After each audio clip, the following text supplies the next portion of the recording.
Good morning, good afternoon, depending on where you are in the world. Thank you for coming to this webinar. Thanks, Maria and IEEE Biometric Council and IAPRTC to invite me for giving this presentation. Today, I'll just give a very high-level overview of my work in deepfake detection, AI-generated content detection, and generated image, video, and audio detection, and also show relevance with biometrics research and practice. Now, because I have only about 45 minutes to go over quite a wide and actively developed area so possibly I will only cover some of the high level points.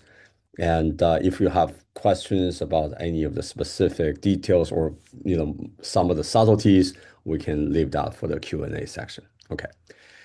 All right. So what is deepfakes? Well, deepfakes. A couple years ago, this is a kind of like a new word, but now almost everybody knows this word because it show up so many times in news and public media. Put very simply, deepfakes are images, audios, and videos that are created using the advanced generative AI systems that are convincingly realistic that we can now tell them apart from the real ones. For instance, we probably all recognize face of famous actor Tom Hanks. But out of these two faces, one of them is generated by AI. The other is a real photograph of Tom Hanks. Just based on visually examining the two faces, it's very hard to tell them apart. But just to disclose, the one on the left is actually created by AI. The one on the right is a real face. All right. Not only faces, but we can also have voices and the videos. Hey there, it's Tom Cruise. Or is it? With the latest in generative AI technology, you might not be sure.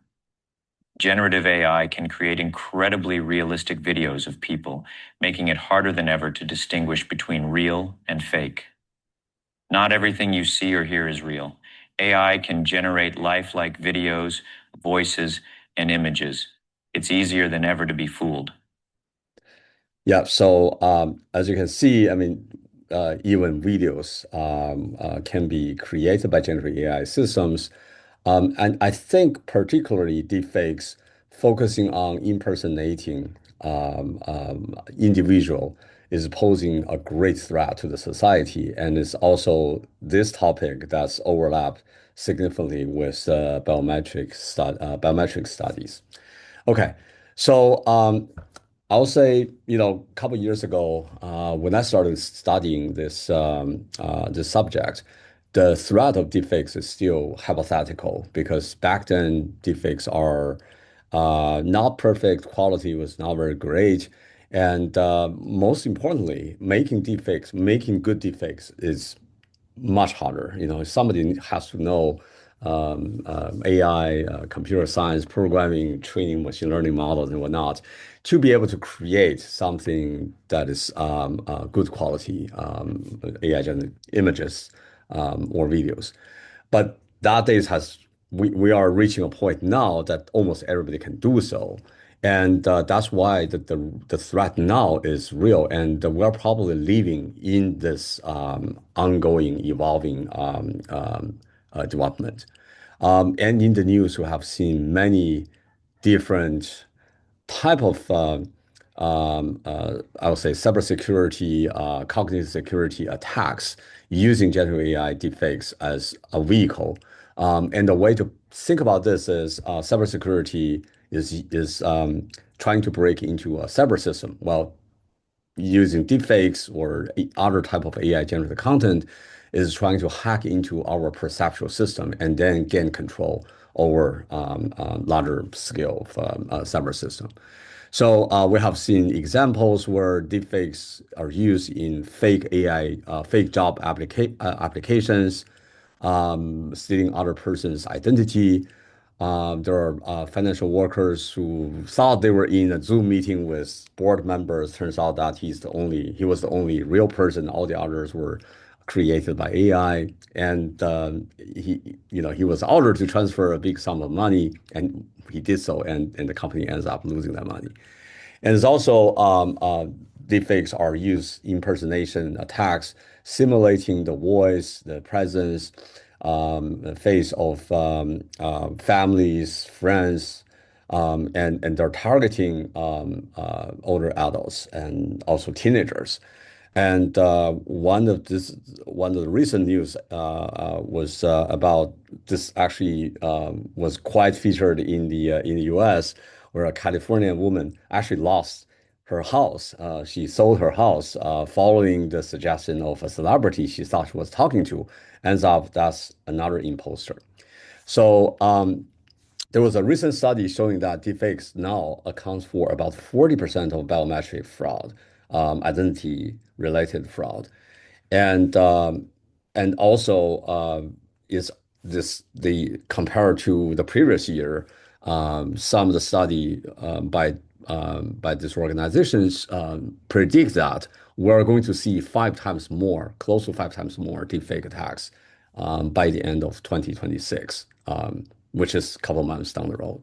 So I think the problem is quite real. The threat is real, and that's why we developing counter technologies to control this problem. So it will at least the damage, potential damage deepfakes can cause will have some concern over that. Okay, so I think the deepfakes putting into the relevance of biometrics research and study, which is also part of my research interest. I think deepfakes pose some new type of threats in the whole identity verification pipeline. So previously, we have a bona fide user, and in identity verification, we typically use a sensor, in this case, camera, microphone, to obtain a probe signal. And that signal will then go on to match with enrolled target in the database, in the biometrics database. And that process is how most of the identity-based verification systems were built. And even though I'm using face here as example, but it can be extended to voice, to iris, to fingerprints, and all other type of biometric signals. So we use in biometrics, one of the major attack is presentation attack, right? So this basically is replacing a bona fide user with an imposter that's using different technologies to simulate a physical presence of the original user. Well, so the presentation attack, you can roughly think about it as targeting the sensor stage, which is hijacking the sensor signal from the beginning and infiltrate into the whole identity verification pipeline. Well, deepfake attack has a different target. It usually happened after we obtain the signal, and the attacker can bypass the sensor using something like a virtual camera, or maybe just submit an AI generated fake biometric identity. And there are various types of deepfakes that can be used for this type of attacks, particularly image generation, face swap, reenact, voice cloning, real-time generation, and also a full-blown AI avatar. I'll say deepfake attacks actually comes with different types and flavors. Um, One of the in terms of for biometrics, I think one important type of attack is synthetic identities. These are basically, a person that's create out of thin air. So you probably have heard about the GAN models creating non-existing human faces, and that is one example. So essentially, we can use the generative AI models to learn from a large data set of different kind of biometric signals, faces, iris, fingerprints, voices, and then use that created identity to enroll in the identity matching system. So later on, this is almost like a backdoor into the database that they can use the falsified identity to gain control, gain access to get entry to the system. The second type of deepfake attack to biometric systems is impersonation. In this case, it is a real person, but whoever present in front of the biometric system or presented to the matching system is not the actual bona fide user. So in this case, AI actually simulate biometric or personal traits of that particular subject, and then the aim is for deception or circumvent verification. So when somebody look at the picture or hear the voice, they get the impression that they were actually, the real user is present. Well, they were not. So the major techniques used for this is face swap, where the idea there is use AI to create a face that is not the original user's face, and then put it on top of the original person's face, so that you see one person's face, but behind that is actually another person. Reenact meaning is a full-blown regeneration of the original person, including their voices and lip movement. So one technique that is also frequently used and is also used in the Tom Cruise video is what we call lip syncing. Essentially, use AI to create voices and then synchronize that voice to the lip movement on the face, make the illusion like that person is speaking those words. And the voice cloning is when we take one person's voice, speech, and convert it into another person's voice. So it was also another often used technologies to bypass biometric checking systems. The third type is AI-driven morphing. So morphing is a big problem in identification checkup, especially with government-issued IDs, passports, driver's license, where this is not only to bypass the biometric checking system, the automatic biometric checking system, but also human checking system. So the idea there is to have two identities and then use AI to somehow merge them together. So even when a human look at them, they will see similarities. And AI has so morphing can be done without AI, but with the generative AI models, they can do the quality of morphing can significantly improve. And I think the most emerging threat of deepfakes to biometric system is the real-time deepfake injection. This is what I mentioned early on. The hackers or attackers to the system can actually use a technique called the virtual camera.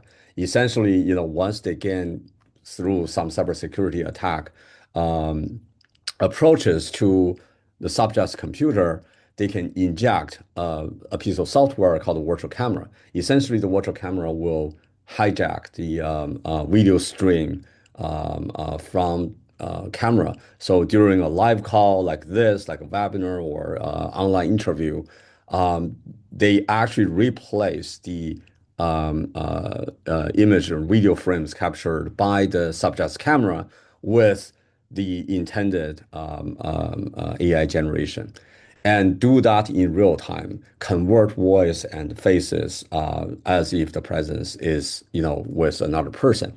So we have already seen very realistic real-time deepfake synthesis. And I think, this once this technology becomes more widely known, I think we're going to see a lot more incidents of real-time deepfake attacks hijacking biometrics identification systems. So so this all highlights the needs for us to be able to expose AI generated contents in real time or as in the offline mode.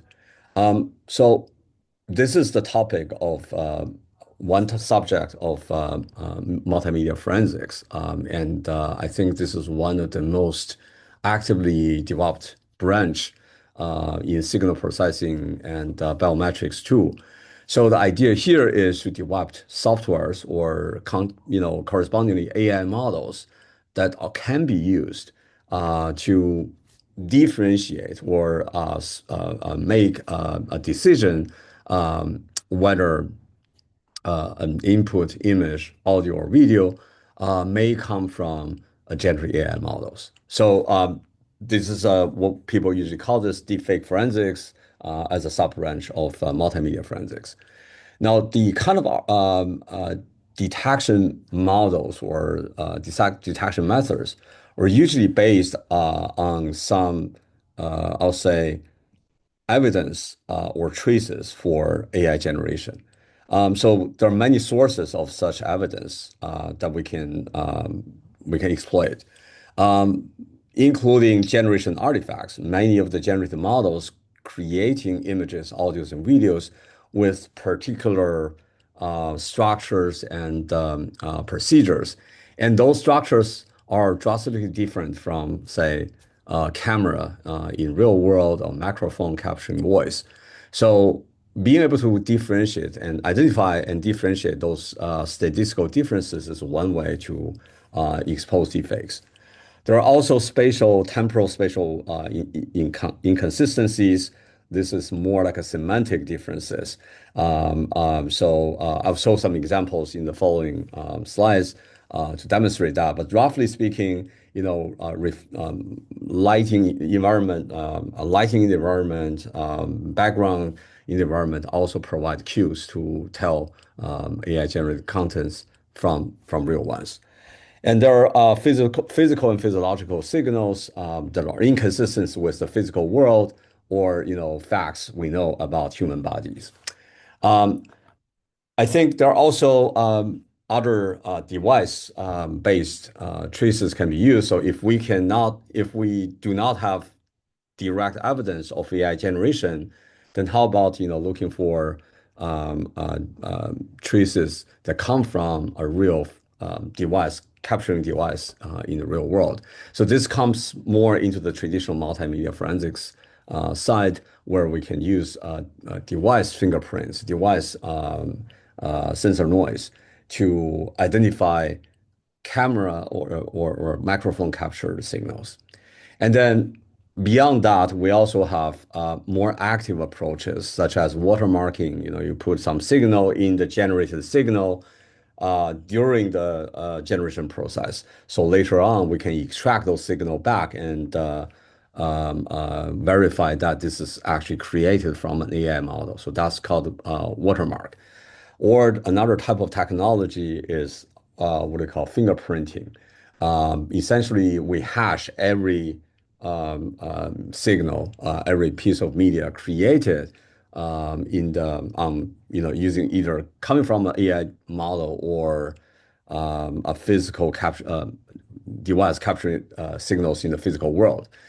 If every piece of content are is hashed and stored, then later on we can trace it back and know where it come from eventually. So that provide the provenance signals, and this is essentially what the C2PA protocol that is sponsored by Adobe and Microsoft and a bunch of other news agencies is for. So basically give like a I'll say birth certificate and life history of every piece of media. So I think combining all this, that is how we can we can use algorithms and models to determine if a media is created by AI with some likelihood. So I'll give you a few examples. So this is one of my our group's early work. Early on, we have seen that AI models can create highly realistic human faces.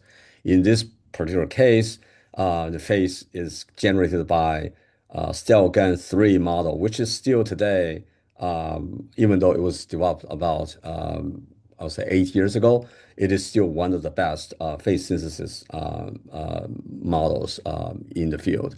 Now, this face is clearly AI generated. I mean, if you notice the earring of this kid, you can see that. But we want to find something that is more reliable. So during the time uh, or 2021, my group working on this, we noticed one thing. So if you actually look into, so this is a more stable, generalizable artifacts that we observed across different Cellgan 3 generated images. If you notice the zoom in into the iris part, which is a very traditional biometric signal, you notice that the reflection from the iris look very different. And this is one of the artifacts that's by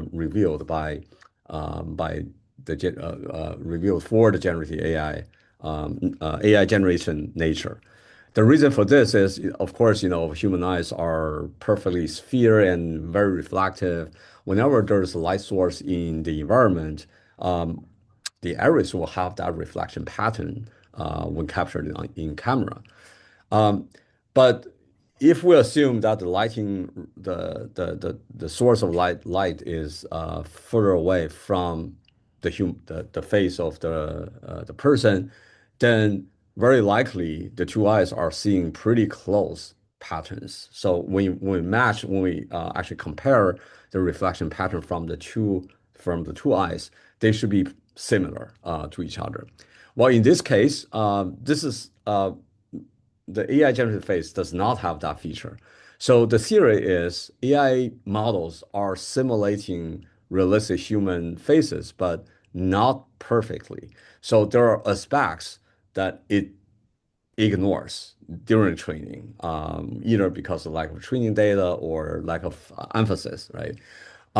So this turns out to be a quite an effective to identify AI generated faces back then. I say 2021, this was quite effective. The accuracy we estimated is about 95%, 96%. Um, but this also shows the other side of this kind of intuitive biometric based features. It can be fixed very quickly. So we did experiments ourselves by retraining a cell gun and focusing on the part. We give a particular term on enforcing the consistency of the reflection in two eyes, or just like the two irises. Then these artifacts basically can be removed from the future generation generated images. And this is the trend we're seeing. So this method does not work very well now, but it shows, an interesting, a general way of we find ways to detect deepfakes. The other idea that is also related with Iris is one work we developed in 2023. So this time is for the against real-time face swap detection, real-time face swap deepfakes.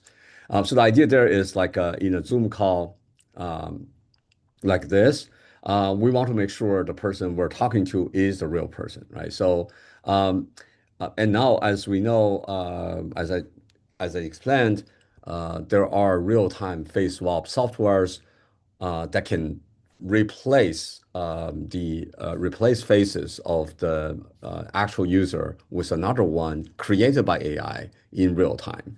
Um, so how can we identify, how can we know the person we're talking to is the person we're talking to, right? This idea is using a similar approach as the iris reflection patterns I just mentioned, but it's using a more active measure. So the idea here is we assume that during a Zoom call, somebody must sit in front of a computer or sit in front of a camera with a fairly fixed distance. So we can, with the camera on our computers, we can capture the patterns of the arrays with reasonably high resolution. So to ensure the person is the actual person, we take advantage of the real-time face swap generation models at the time that cannot respond fast enough for environment signal changing. So this is something again based on our observation when playing with those softwares. So the idea here is if we flash some patterns on the screen and then we capture the image reflected from the arrays and then use the two signals and compare with them to verify if the person is actually a real person. In a Zoom call involving a real user, we expect that the patterns we capture from the eyes and the patterns we show on the screen should match with each other, right? Our original idea is actually, showing you can show I'll say a QR code on the screen, which is also possible. But we found that just simple geometric shapes is good enough as a proof of concept for this idea. Um, so I think we again in doing so we actually learn a lot from the biometrics field because all the signals come from basically from iris identification literature. Now for voice, we take a different approach. AI generative voice is actually one of the emerging topic, and they are, although they didn't get as much attention previously as images or videos, they're actually catching up very quickly. So these days, with some of the state-of-the-art generative AI models, we can create highly realistic human voices. And for first round, especially for casual listeners, they are very, very difficult to differentiate, to tell apart from real human voices. So we have developed a method, but this time not based on some visual artifacts, but based on the specific generation pathway of voice cloning or text-to-speech generation. So one thing we have noticed is that during the for there are two basic methods for AI generative voices. One is called text-to-speech. The basic idea there is we have a piece of text, and then the text will be converted into linguistic features, and then an AI model will convert that linguistic feature into audible voice. Another approach is called voice cloning. So this is to basically make somebody's voice to speak some other people's words. So directly transfer from one voice to the other. But common to both of the two generation approaches is at the very end, there is a software actually an AI model called a neural vocoder. So because the voice generation usually happen in the mel spectral domain. So at the very end, we have to convert those mel spectrums or frequency representations, time frequency representations, back to an audible waveform. That is what the neural vocoder is for. By the way, if you are familiar with audio engineering, there used to be like a digital box called a vocoder. So it's a real physical device.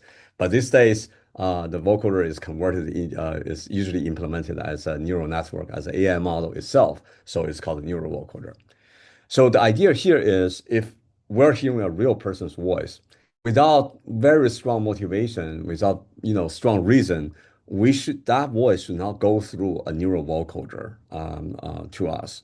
Well, an AI generated voices because of the very nature of generation, will have to go through a vocoder. Although the newer ones are not, but the models we studied back then always use a neural vocoder to convert back to audible waveform. So we have observed that in the spectral domain, the vocoder creates very specific artifacts, and this artifact is strong enough to, number one, identify the existence of vocoder. Number two, even point out to the existing mainstream types of vocoder. So use this methodology, we can actually achieve detection of AI generated voices with quite high quality, quite high performance. Another example is audiovisual inconsistency. So this one is particularly useful for lip syncing videos, where you have a video, you hear that person is speaking something, but turns out that that person didn't say those words at all. It was actually the words created, the voice created by AI text-to-speech models, and then synchronized onto that person's face in a video using the lip syncing software. In my opinion, lip syncing is one of the most dangerous form of deepfakes in terms of impersonation, and can be used in all kind of influential campaigns for political or political purposes. So what we developed a recent methods to detect lip sync videos based on the audio visual inconsistencies. So the idea here is actually using a human. This is actually the kind of insight came from a study of human psychology.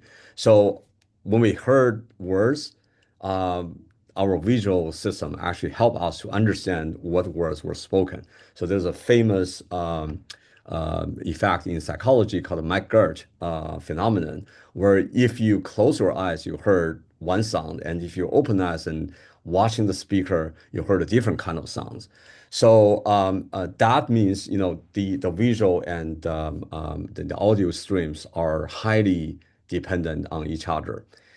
But this is not the case for AI generated lip syncing videos, especially when we pronounce certain songs. Some of the songs, have like different requires different lip being closed or open, or all this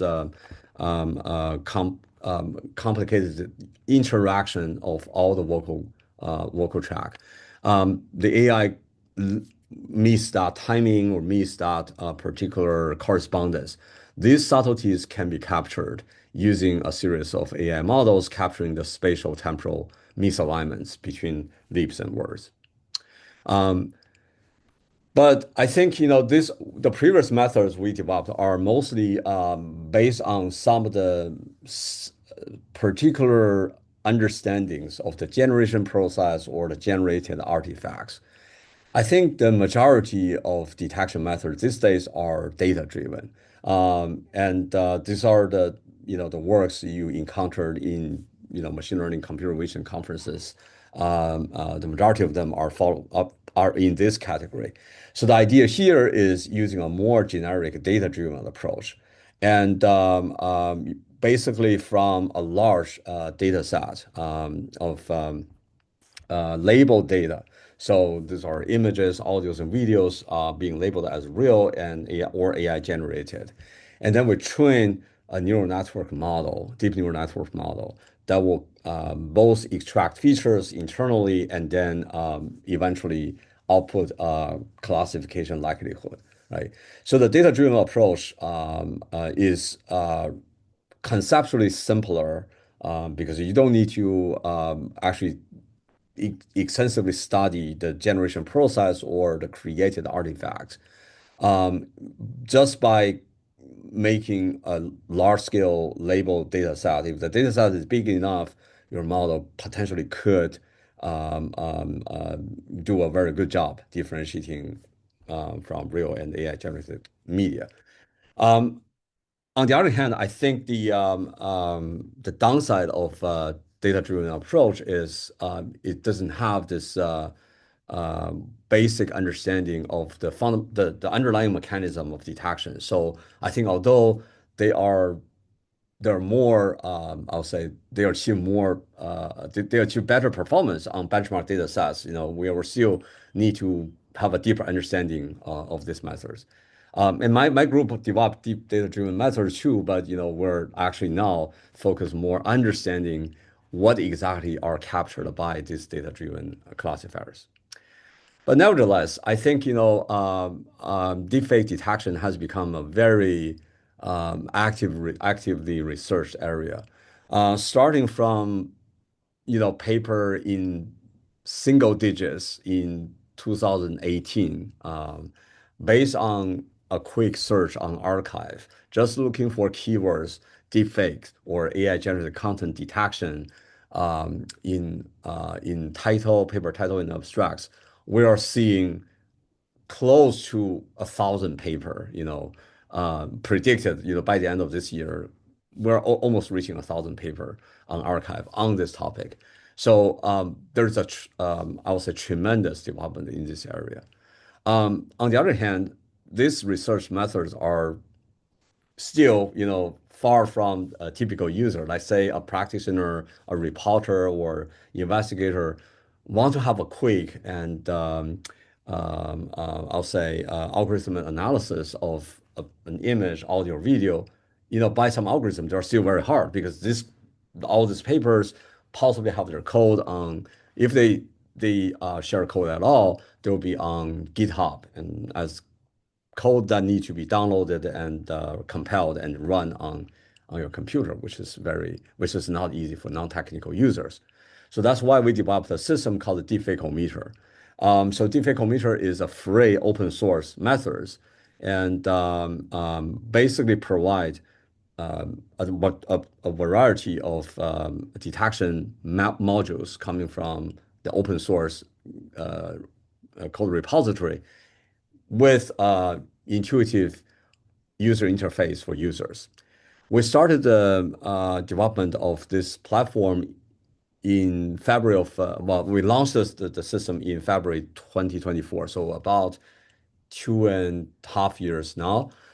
We have now about most recently close, it's already past 14,000 active users. Active users here meaning, at least they upload one media during this time. And we have total 42,000 uploads, including images, audios, and videos. And these users come from across the world in different areas.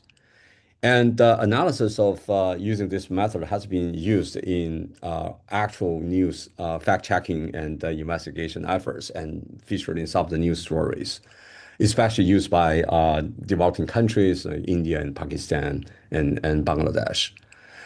So the overall workflow of deepfakes is user upload their media to a front end web server. We also are developing an app-based interface, but the user basically upload in a simple manner, drag and drop into this user interface, and then the media will be sent to the backend. The backend will have containers that run individual detection modules. And then the container will be scheduled to be run on a GPU server in the backend in a queue. Once the analysis is complete, it will return a report to the user. So the modules we have in total about 40 modules, 37 modules, 38 modules to be exact, on Deepfakeometer. And the modules we included continue to improve with the development in the research community. Right now, we have 11 audio detection modules, 17 for images, and 10 for videos. And you can see many of them come from conferences, recent conferences. Actually, the most recent one come from Triple AI this year, February of 2026. So because we work in the research community, we keep an eye on the most recent development and incorporate those detection algorithms into Deepfakeometer so that we provide the user a variety, a committee of experts for the analysis. And the growth of Deepfakeometer submission can be seen steadily. starting from February 2024 up to recently. So we are seeing a very steady growth of number of uploads. Well, that being said, doing research in this area and hosting deepfake-o-meter, we found actually we still a lot of things to be done. Deepfake detection, just detection alone cannot solve all the problem. Actually, many of the subsequent process can affect the post-processing steps can affect the performance of detection, including compression or rebroadcasting screenshot,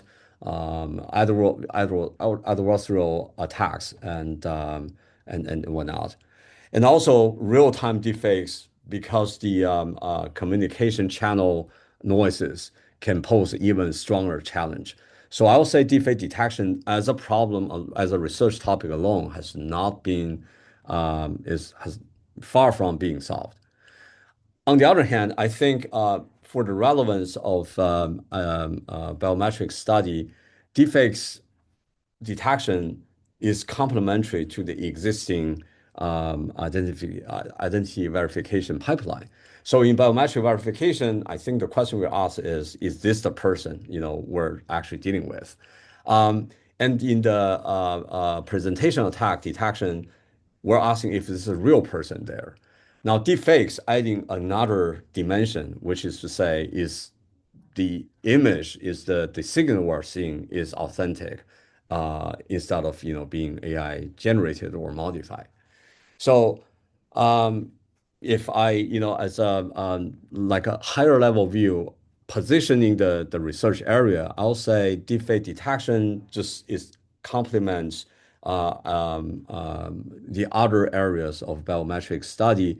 And I think combining three elements together, answering the question, this is an actual authentic media, and it's a real person in front of the camera or device lead to this signal, and then that's actually the real person we're bona fide user we're talking to.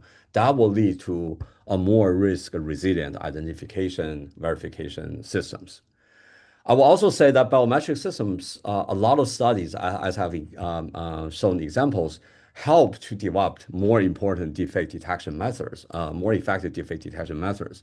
For instance, two of the interesting topics I'm working on, one is the real-time deepfake detection, as I mentioned. The other one is a POI-based detection, where we can use identity to help differentiate, if one person, one face is created by AI or not. Okay.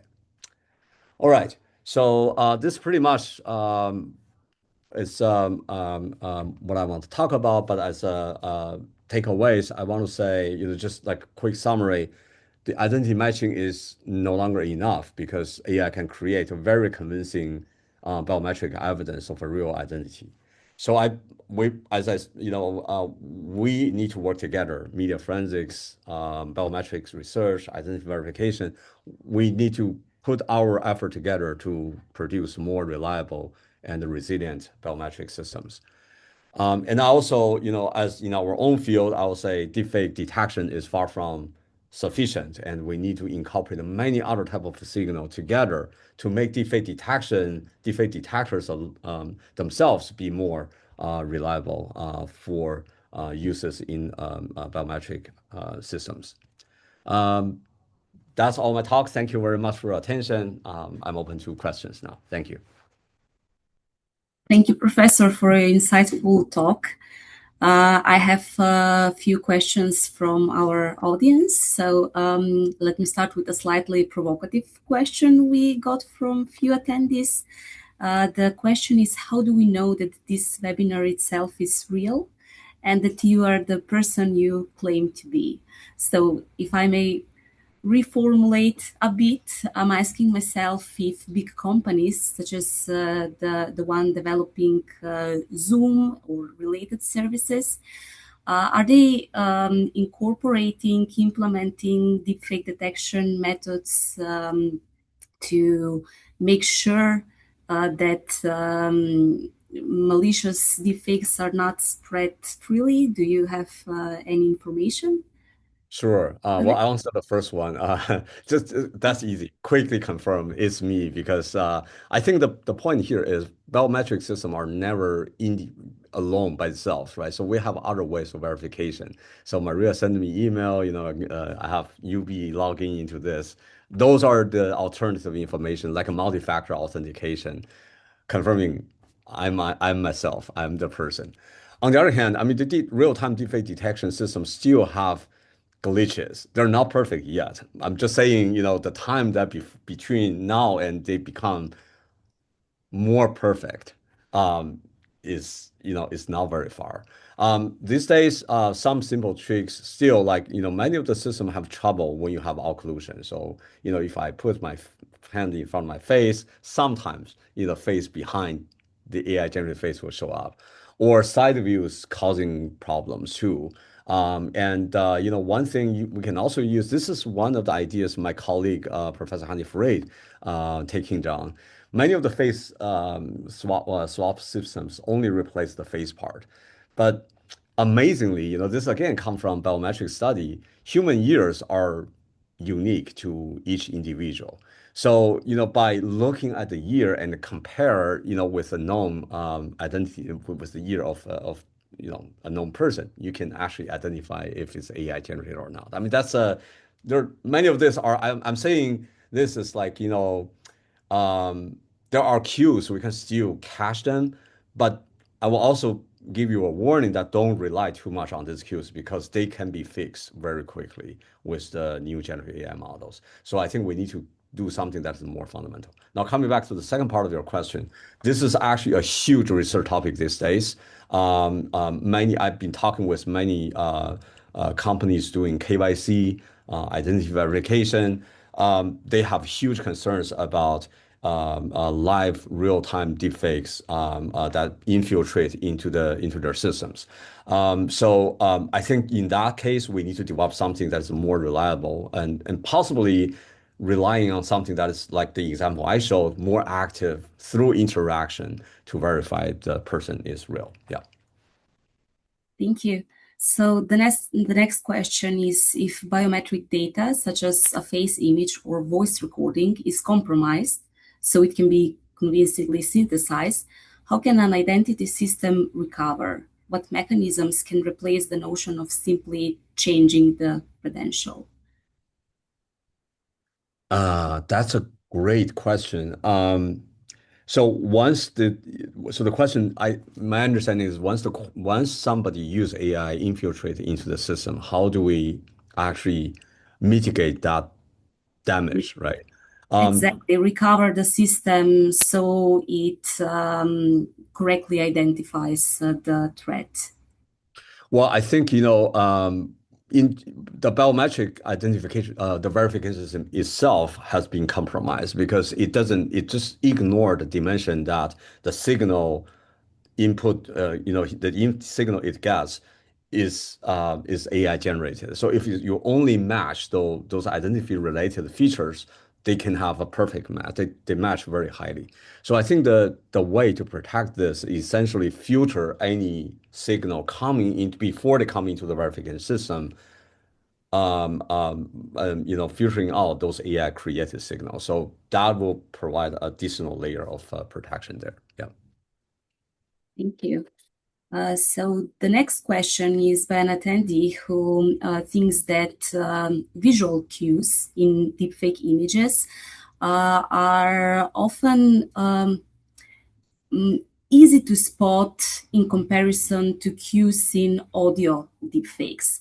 So the question is if someone wants to research audio deepfake detection, what kind of features or representations should they look at and how should they approach the problem? Yeah, that's another great question. This is actually one thing I discuss with my students working in audio detection a lot. Audio has a very different nature. Its base very nature is not visual, so we cannot make strong sense of what audio is. But working with folks in this area, you kind of can develop a kind of intuition. When you look at the male spectrogram, you understand where is the bass frequency, where is the timbre, where is the pitch, and and whatnot. You can even recognize particular phonemes if you are trained that way. But it's a different kind of artifacts that we can identify visually. And also the other part is many of the AI generated audio signals. Um, they match very well with those mouth spectral features. But what they miss are those inaudible part of the signal. And that's where you can actually take advantage. So one of our early work is using this multi higher order statistics in audio signals. It was essentially capturing the fact that human ears are not sensitive to slight mis synchronization of the voice signals. Like I'm talking, suppose you talk to someone in a room, the voice from the speaker come to your ear through different paths of different distance. Some of them bounce back from the ceiling, some of them directly go into your ears. So if you think about all the signals, they are a mixture of the same copy but with slightly different timing, right? Our ears are not sensitive to that because we want to hold a steady conversation. But the AI generates so when you actually look at the face, we're not specifically sensitive to face. The face is almost random because the voice come from all different passes. But if you look at the AI generated voice, their faces are almost perfectly aligned. They do so because this is not a feature matters to human perception of the audio signal, so they don't pay attention to that. That's where we have hope to capture them. So in some sense, we're basically capturing the Achilles heels of generative AI models. Whenever they don't pay attention, that is the detector's I'll say resource. Yes, yes, thank you. Then the next question is about the current deepfake detection landscape. So many papers report small performance gains, often around 1 to 2%. So it's kind of hard to estimate whether this gain is useful for deepfake detection in practice, or it simply utilizes some shortcut learning, for example. So the question is, how can we better distinguish genuine methodological progress from gains due to, for example, model architecture or scale? That's an excellent point. This is the point you know, I want to originally I want to talk about this, but I feel like the talk I don't have time to actually go into the details. Deepfake detection is actually a very complicated problem. Even though in my talk I frame it as real and fake, if we ask ourselves a little bit harder, what do we mean by real and what do we mean by fake, right? That is a question very difficult to answer because in biometrics, a real person, identity A and identity B, that we have clear distinctions between two identities. Even like twins or doppelgangers, ultimately, even if we cannot tell the difference based on the images, we can tell their differences by DNA, right? So there is a ground truth. But for deepfakes, there's almost no ground truth, especially what do we mean by real, because images, audios, and videos are heavily digitally edited these days. Um, we never know what happened, before an image reached our eyes. So that the definition is very blurred. So the problem itself is heavily influenced by you call the question is called shortcuts. I call it confounding factors, right? So when you especially this is especially particularly important for those data-driven methods. Your training data, if we do not understand the fundamental differences, then when we form the training data, all these accidental factors may sneak into it. And our methods may achieve a high performance, but what that detector learned may quite be the accidental differences between two type of data, may have or have nothing to do with the two type of classes. The other bigger point that this question touched on is, beating the numbers on benchmarks does not have a lot of meaning in deepfake detection. This is our experience of running deepfakeometer. We basically take all the state-of-art detection methods, from research technical conferences. They all report high performance on benchmarking data sets, 90%. For image detection, 95% in that realm. And you're right, improving 1%, 2% over those methods is not, significant. But what I want to argue is even that 95% performance is not really a reality, the performance in reality, because we are seeing at least like a 10 points drop when they were tested on real data. There are many, many factors affecting that, but I think putting it short, the evaluation need to be done in a dynamic way that evolving and consistent with what we're seeing in the real world instead of on a static benchmarking data set. So I think that's why I say this is far from a solved or material research field. There are actually a lot more to be done than we have done in this area. Yes, thank you. So we are running out of time. We'll have to close the Q&A session and also this webinar. I have a few more questions for you, so perhaps we can answer them in a follow-up mail, if you agree with me. Again, thank you very much, Professor, for your insightful talk and for the excellent discussion we had. And thank you everyone who joined us today and contributed with your questions. I hope you found the webinar as interesting and thought-provoking as I did.